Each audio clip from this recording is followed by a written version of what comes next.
Hello everyone शांति पाठशाला को मु आपण मानंकु स्वागत जनाउछि। आजिकार एक नूतन वीडियो रे आमे आलोचना करिबा अस्पृश्यता निवारण विषय वस्तु को नहीं एक सुंदर रचना। वीडियोटी को आरंभ करिबा पूर्वरु चैनल को सब्सक्राइब करिनियंतु एवं पाखरे थिबा बेल आइकन टी को मध्य प्रेस करि दियंतु। चलंतु आरंभ करिबा। विशाल ए सृष्टि विचित्र मध्य तार सृष्टि लीला।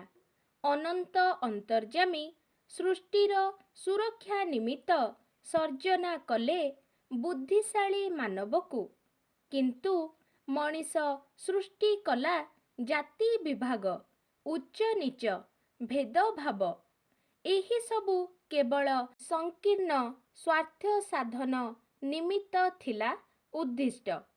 भगवानंक दृष्टि रे प्रत्येक मनीष समान, केही उच्च केही नीच, केही धनी बा गरीब नुहंती। ए सबु केवल मनीषर मनगढ़ा जाति विभाग मनीष को संकीर्णता भितर को टाणी नेइछि। तार एई संकीर्ण दृष्टिभंगी समाज ओ जीवनर प्रभुत क्षति साधन करिछि। एहा कुसंस्कार व्यतीत अन्य किछि नुहे। जाति भेद एक सामाजिक कुसंस्कार। प्राचीन जुगरु ताहा आम समाज को ग्रास करी आसीछि। रामायण एवं महाभारत रे सुधा एही अस्पृश्यता घोटी रहिथिबा दृष्टांत वर्णित होइछि। समाजरे बड़ पंडा माने उच्चासन रे अधिष्ठित होई शूद्र मानंकु अस्पृश्य बोली विवेचना कले। सेमानंकु सामाजिक बासंद कले।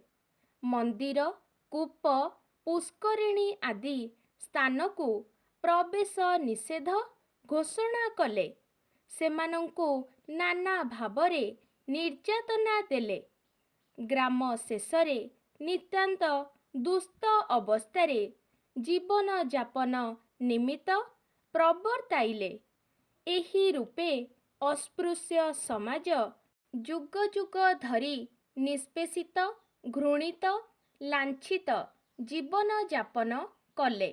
जुग बदलिलाणी, तथापि आजिर बुद्धिजीवी माने हरिजन और गिरिजन मानंकु अस्पृश्य कही घृणा करिबारे पश्चात्पद हेउ नाहांती। प्रत्येक मनीष समान, केही उच्च बा नीच नुहंती। कर्मानुसारे सिना मनीष बड़ सान, किंतु सामाजिक जीव हिसाब रे प्रत्येक समान। एणु अछुआ कही हाड़ी बाउरी डंब पाण आदिवासी मानंकु घृणा करिबा उचित नुहे। एही भली मनोभाव पोषण द्वारा व्यक्ति व्यक्ति मध्यरे समाज समाज मध्यरे विभेद शत्रुता घृणा भाव सृष्टि हुए। समाजरे शांति और सौहार्द्य पराहत हुए। एणु एही संकीर्ण भावना विदूरित हेबा उचित। गांधीजी अस्पृश्यता निवारण पाई प्राणमूर्छा उद्यम चलाई थिले। सरकार अस्पृश्यता निवारण निमित्त दृढ़ पदक्षेप ग्रहण करिबा उचित। सेमानंक शिक्षा स्वास्थ्य जीविका निमित्त सुगम व्यवस्था हेबा आवश्यक। चलचित्र एवं दूरदर्शन सभा समिति माध्यमरे एही कुसंस्कार हटाइबार प्रयास सरकारी तथा बेसरकारी स्तर रे आरंभ हेबा विधेय। अस्पृश्यता एक सामाजिक कलंक। एहा लोप न हेबा जाए समाज ओ जातिर प्रगति असंभव।